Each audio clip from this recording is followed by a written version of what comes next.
Hello दोस्तों, चलो ज्यादा टाइम वेस्ट न करते हुए अगले क्वेश्चंस निंजा ट्रिक से जल्दी जल्दी सॉल्व करने जा रहे हैं। चलो सबसे पहला वाला क्वेश्चन यहाँ पे देख लो बेटा। क्वेश्चन है cos inverse of x square minus y square upon x square plus y square, और सामने जो वैल्यू है वो वैल्यू यहाँ पे कांस्टेंट टर्म है। ठीक है, चलो ऐसे वक्त पे क्या करते बेटा, देखो ध्यान दो इधर। ये x square minus y square upon x square plus y square, देखो बेटा नीचे और ऊपर टर्म एक जैसी है। एक्स स्क्वायर वाई स्क्वायर, ऊपर माइनस है नीचे प्लस है। ठीक है, इज इक्वल टू बेटा ये कॉस इनवर्स अगर उधर चला गया तो कॉस इनवर्स उधर जाने के बाद क्या होता है कॉस ए। ये कॉस इनवर्स उधर जाने से पहले यहाँ पे ए जो था वो कांस्टेंट टर्म था। इस कॉस का उधर जाने के बाद भी ये जो कॉस ऑफ ए है ये भी कांस्टेंट ही टर्म है, क्योंकि इसमें ना ही तो एक्स है ना ही वाई है। ठीक है, इसलिए ये कांस्टेंट टर्म है। बेटा ध्यान में रखना, शॉर्टकट की से हम लोग इसका आंसर निकालने जा रहे हैं। ध्यान रखना कभी भी लेफ्ट साइड में ये जो टर्म से ये सेम हो, ऊपर माइनस नीचे प्लस हो। देखो x square y square same है, ऐसा सेम होना चाहिए। देन ऊपर माइनस और नीचे प्लस होना चाहिए। हो गया। और सामने कोई भी ऐसी टर्म जो कांस्टेंट टर्म हो, अगर ऐसा रहा तो इसका directly d y by D x जो है बेटा वो ध्यान में रखना। D y by D x का आंसर रहेगा इसका वाई बाई एक्स। क्या रहेगा वाई बाई एक्स। और ऐसा ऑप्शन हम लोगों को यहाँ पे सी नंबर पे दिखाई दे रहा है। समझ आ रहा है बेटा किस तरीके से हम लोगों ने इस क्वेश्चन को सॉल्व किया, और सॉल्व करने के लिए किस लेवल का किस टाइप का हम लोगों को यहाँ पे एडजस्टमेंट होना चाहिए ये आपके ध्यान में आना चाहिए। अगर ऐसे कुछ क्वेश्चन और हो तो हम लोग उसका भी प्रैक्टिस करते हैं। यस, सिमिलरली क्वेश्चन है, देख लो बेटा ऊपर देख लो इधर x square minus y square है और नीचे x square plus y square है। जो लेफ्ट साइड में टर्म हमको चाहिए था वो टर्म तो हमको एज इट इज मिल चुका है बहुत अच्छी तरीके से। ठीक है, अब इधर वाला कॉस इनवर्स जो है मैं उधर शिफ्ट करता हूं। उधर शिफ्ट करने के बाद वो हो जाएगा कॉस। कॉस इनवर्स उधर जाने के बाद क्या हो जाएगा कॉस। अंदर रहेगा tan इनवर्स ऑफ ए। देखो ध्यान दो बेटा, इधर का कॉस क्या हो गया, इधर शिफ्ट हो गया। कॉस इनवर्स उधर जाने के बाद कॉस हो गया। अब ये पूरा टोटल टर्म जो आपको दिखाई दे रहा है वो पूरा टोटल टर्म यहाँ पे कांस्टेंट है। और लेफ्ट साइड में एक्स स्क्वायर वाई से ऊपर माइनस नीचे प्लस है, तो हमारा पूरा क्या पूरा एडजस्टमेंट यहाँ पे दिखाई दे रहा है। तो इसका भी आंसर आपको यहाँ पे मिलेगा जो है option number C, that is y by x. पिछला क्वेश्चन और ये क्वेश्चन सेम टू सेम था और एडजस्टमेंट भी सेम आई, इसलिए इनका answer same y by x आया। ये शॉर्टकट की इसके पहले भी मैंने बताई लेक्चर में, आज भी बता रहा हूँ। ध्यान में रखना, ऐसे क्वेश्चन एग्जाम में पूछे जाते हैं। चलो आ रहा है अगला क्वेश्चन। हाँ, अब इस क्वेश्चन का देखो, इधर सिमिलर है बराबर है, लेकिन लेफ्ट साइड में लॉग और बेस में 10 है करके इसका आंसर आप डायरेक्टली वैसा लिख नहीं सकते। और सिमिलर बात तो यह है कि उसके जैसा एडजस्टमेंट इधर नहीं है करके दिया हुआ क्वेश्चन का आंसर, और ऑप्शन भी नहीं, देखो ना वाई बाई एक्स ऑप्शन दिखाई दे रहा है कि आपको नहीं है, इसलिए इस क्वेश्चन को हम थोड़ा सा डिटेल में सॉल्व करेंगे, ज्यादा नहीं। देखो बेटा ये log ऑफ 10 जो है वो उधर चला गया। log ऑफ 10 उधर जाने के बाद उधर बचेगा, ये उधर जाके ये 10 हो जाएगा और इधर का 2 जो है इसके पावर में चलाएगा। देखो वापस से समझ में नहीं आ रहा तो बताता हूँ, x square minus y square ये टर्म एज इट इज लिख लो, नीचे का term x square plus y square ये भी एज इट इज लिख लो। इतना समझ में आया बेटा। ये वाला टर्म जो है मैंने वो एज इट इज लिखवा दिया। ये log ऑफ 10 इधर जाके क्या बन जाएगा बेटा, log ऑफ 10 इधर जाके 10 हो जाएगा, और ये जो 2 है ये 2 कहाँ पे चला जाता है पावर में चला जाता है। ध्यान में रखना इस टाइप का अगर एडजस्टमेंट हो तो ये log ऑफ बेस का 10 जो है वो इधर चला जाएगा, इधर जाने के बाद इधर का 2 जो है वो उधर ऊपर शिफ्ट हो जाएगा। अब ये 10 का स्क्वायर कितना हो जाएगा बेटा, 10 का स्क्वायर हो जाएगा 100। इधर क्या बचा हुआ है x square minus y square upon x square plus y square. अब मुझे बोलो बेटा 10 का स्क्वायर तो यहाँ पे 100 हो चुका है, इसको हम लोग सॉल्व करेंगे। ये नीचे वाला जो पूरा टोटल टर्म है इधर मल्टीप्लीकेशन में हम लोग भेज देंगे, तो इधर क्या बचा देखो, इधर बचा x square minus y square. क्या हुआ इधर x square minus y square हुआ। ये नीचे वाला जो टर्म है ये टर्म उधर जाके मल्टीप्लीकेशन में चला जाएगा, तो वो हो जाएगा 100 in bracket x square plus y square. बेटा ध्यान दो इधर, इधर का वाला जो डिवाइड का टर्म है उधर जाके कहाँ पे चला गया मल्टीप्लीकेशन में चला गया। 100 ने अंदर मल्टीप्लाई करवा देते हम लोग। चलो बोलो बेटा क्या हो जाएगा, 100 इंटू एक्स स्क्वायर 100x² हो जाएगा, plus 100 into Y square 100y² हो जाएगा। समझ में आ रहा है बेटा? इधर जो है टर्म वही टर्म एज इट इज रहेगा, x² माइनस वाई स्क्वायर। ठीक है, इधर ने 100 ने हम लोगों ने अंदर मल्टीप्लाई करवा दिया दोनों भी टर्म को। अब x² वाई स्क्वायर की टर्म हम लोग क्या करते हैं, अलग अलग करते हैं। ठीक है ना? चलो ये x² as it is plus 100x² इधर जाने के बाद माइनस 100x² हो जाएगा, सामने plus 100y² as it is minus y square उधर जाके प्लस वाई स्क्वायर हो जाएगा। 100y² plus y square 101y², 100y² और ये 1y², 101y²। एक एक्स स्क्वायर में से 100x² गए, माइनस 99x² बचा। देखो बेटा, एक एक्स स्क्वायर में से 100x² गए, माइनस 99x² बचा। 100y² प्लस एक वाई स्क्वायर 101y² मिला।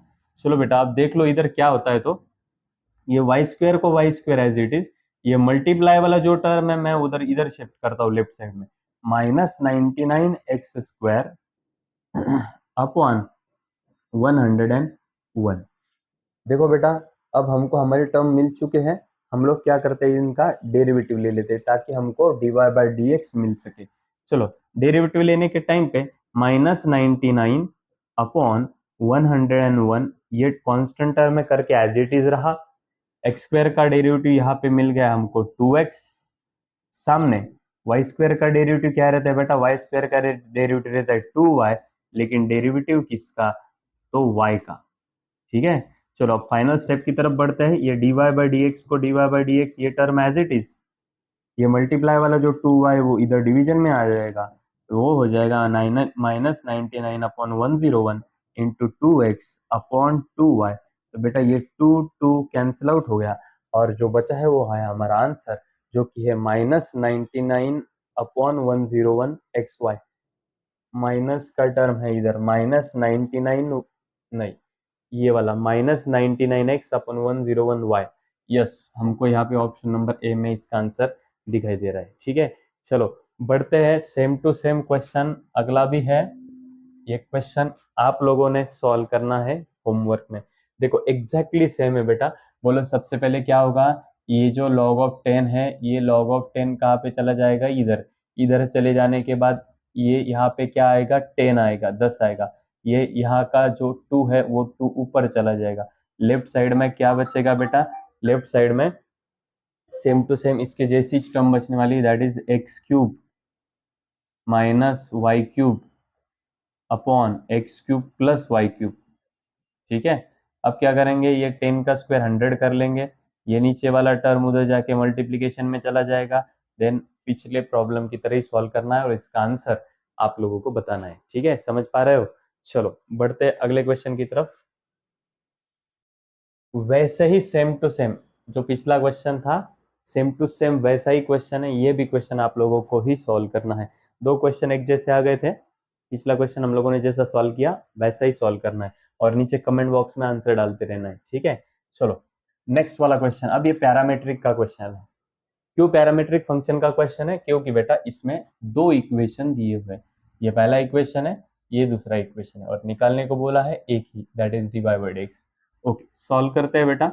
सबसे पहले पहला इक्वेशन ले लेते हैं नीचे, x इज इक्वल टू कौन है अपने पास, a cos थीटा है। x इज इक्वल टू कौन है, a cos थीटा। उसका डेरिवेटिव ले लो बेटा, d by d theta of left hand side, d by d theta right hand side. अब विथ रिस्पेक्ट टू थीटा क्यों कर रहे हैं हम इसका डेरिवेटिव, क्योंकि सामने वाले टर्म में थीटा है इसलिए। ठीक है, ये क्या हो जाएगा बेटा, ये बन जाएगा dx by d theta equal to a constant term as it is cos theta का derivative minus sine theta. cos theta का डेरिवेटिव क्या हो जाएगा, माइनस साइन थीटा हो जाएगा। ये बना आपका ऑप्शन नंबर 1। चलो सिमिलर तरीके से सेकेंड ऑप्शन, सेकेंड इक्वेशन ले लेते हैं। y इज इक्वल टू क्या है बेटा अपने पास, a साइन थीटा है। चलो इसका भी डेरिवेटिव ले लेते हैं विथ रिस्पेक्ट टू थीटा, तो dy by d theta is equal to a sine theta का डेरिवेटिव क्या हो जाएगा बेटा, cos थीटा हो जाएगा। ये हुआ इक्वेशन नंबर सेकेंड। ठीक है ना? चलो हमको क्या निकालना है बेटा, dy by D x. dy किधर है, ये इधर है, dx किधर है, इक्वेशन नंबर 1 में। तो हम equation number second dividing by equation number first करेंगे। Equation number second dividing by equation number first. चलो बोलो बेटा, इक्वेशन नंबर सेकेंड कौन है? dy by d theta is equal to a cos theta upon equation first कौन है? dx by d theta is equal to a in bracket minus sine theta. चलो ये ए cancel हो गया, डी थीटा कैंसिल हो गया, हमको मिल गया यहाँ से d y by d x. ये माइनस को minus sine as it is, cos upon sine, ये बन गया cos upon sine cot theta.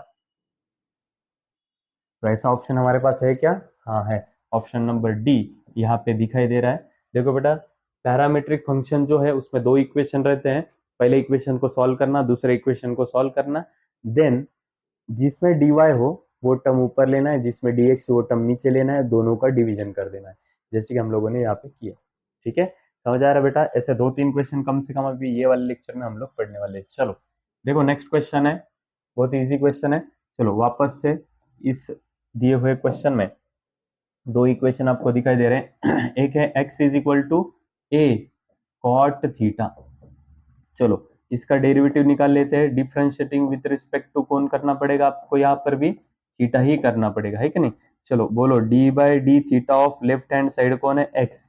D by d theta right hand side कौन दिखाई दे रहा है आपको? ए कॉट थीटा दिखाई दे रहा है। ठीक है, चलो अभी ए को ए एज इट इज, क्योंकि वो कांस्टेंट टर्म है, कॉट थीटा का डेरिवेटिव बन जाएगा यहाँ पे बेटा माइनस कोसेक स्क्वायर थीटा। ये कौन बना? ये बना dx अपॉन डी थीटा। कौन बना ये? dx upon d theta. इसको बना देंगे अपन इक्वेशन नंबर फर्स्ट। ठीक है, इसके बाद में अब इक्वेशन नंबर फर्स्ट के बाद में सेकंड इक्वेशन ले लो आप। y इज इक्वल टू क्या? Equation second b cosec theta. चलो डिफरेंशिएटिंग विथ रिस्पेक्ट टू, इसको भी करना पड़ेगा हमको थीटा से ही। चलो d by d theta, left hand side कौन है आपका? y है। d by d theta right hand side कौन है आपका? b cosec theta. चलो ये बन जाएगा आपका dy by d theta. Right side में b को भी एज इट इज लिखेंगे हम लोग। कोसेक थीटा का डेरिवेटिव क्या है? वो है minus cosec theta into cot theta. ये बन गया इक्वेशन नंबर सेकेंड। पहला इक्वेशन उसका डेरिवेटिव, दूसरा इक्वेशन उसका भी डेरिवेटिव। अब क्या करेंगे? Equation number second divide by equation number first कर देंगे। चलो करते हैं। Equation number second dividing by equation number first. ठीक है, इक्वेशन नंबर सेकेंड कौन है? dy by d theta is equal to ये minus b cosec theta cot theta, minus b cosec theta into cot theta upon equation number first. Equation number first दिखाई दे रहा है dx by d theta, dx by d theta is equal to a, ये minus sine, a ये minus sine cosec square theta, cosec square theta. यहाँ पे ये minus minus sign cancel हो जाएगा, डी थीटा कैंसिल हो जाएगा, इसमें से एक कोसेक और इसमें से कोसेक स्क्वायर में से एक कोसेक थीटा यहाँ पे कैंसिल आउट होता है, बचता है यहाँ पे dy by d x is equal to b upon a cot theta upon cosec theta. ठीक है, चलो b बाय ए को b by a as it is लिख रहे हैं हम लोग। यहाँ पे कॉट थीटा और कोसेक थीटा दोनों में से कोई भी टर्म आपको यहाँ पे नहीं दिखाई दे रहा है। ठीक है, तो अपन क्या करेंगे? यहाँ पे इस कॉट को ट्रिग्नोमेट्रिक रेशियो में तोड़ देंगे। कॉट क्या होता है बेटा? कॉट होता है cot cos theta upon sine theta, और कोसेक थीटा क्या होता है? वो होता है 1 अपॉन साइन थीटा। तो यहाँ से साइन थीटा क्या हो गया? कैंसिल हो गया, और फाइनली आपको यहाँ पे आंसर मिल चुका है b upon a cos of theta. तो यहाँ पे ऑप्शन है क्या? B upon a cos of theta. हाँ है, ऑप्शन नंबर बी सेकेंड में ये आपको यहाँ पे इसका आंसर दिखाई दे रहा है। ठीक है, अब चलो बढ़ते हैं अगले क्वेश्चन की तरफ, जिसमें अभी जो क्वेश्चन हम लोगों ने पढ़ा पैरामेट्रिक का सेम टू सेम, उसके जैसा ही क्वेश्चन है, ये आप लोगों को होमवर्क में सॉल्व करना है। ठीक है, और एक क्वेश्चन वापस से वैसे ही सेम टू सेम है, ये भी आप लोगों को ही सॉल्व करना है। ठीक है, समझ रहे हो? चलो ये 2 क्वेश्चन आपको होमवर्क में करना है और दोनों क्वेश्चन का आंसर यहाँ पे आप लोगों को नीचे कमेंट बॉक्स में डालना है। अब इस क्वेश्चन में क्या है वो मैं बता देता हूँ आपको। सिमिलरली इसका डेरिवेटिव लेना है, बाद में इसका डेरिवेटिव लेना है, देन क्या करना है आपको, dy बाई डी एक्स निकालना है कि नहीं, और थीटा का वैल्यू क्या है उसमें पाई बाय 4 पुट कर देना है। जो आंसर निकलेगा उसमें थीटा का वैल्यू क्या करना है आपको पाई बाय 4 पुट कर देना है। चलो ये क्वेश्चन मैं सॉल्व करके देता हूँ। चलो देख लो बेटा, सबसे पहले मेन बात ये है, x इज इक्वल टू क्या है अपने पास, x इज इक्वल टू अपने पास a सेक ऑफ थीटा, ठीक है।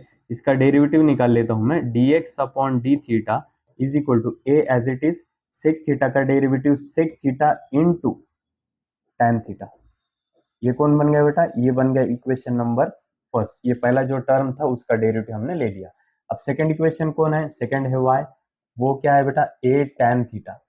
चलो इसका भी डेरिवेटिव ले लेते हैं अपन, dy by d theta is equal to a as it is tan theta का डेरिवेटिव बन गया बेटा सेक स्क्वायर थीटा। इसका इक्वेशन नंबर करा दिया हम लोगों ने सेकंड। देखो दोनों इक्वेशन थे, दोनों इक्वेशन का डेरिवेटिव ले लिया, सेकंड डिवाइड बाय अभी फर्स्ट हम लोगों को करना है। चलो equation number second dividing by equation number first कर रहे हैं हम लोग, ठीक है।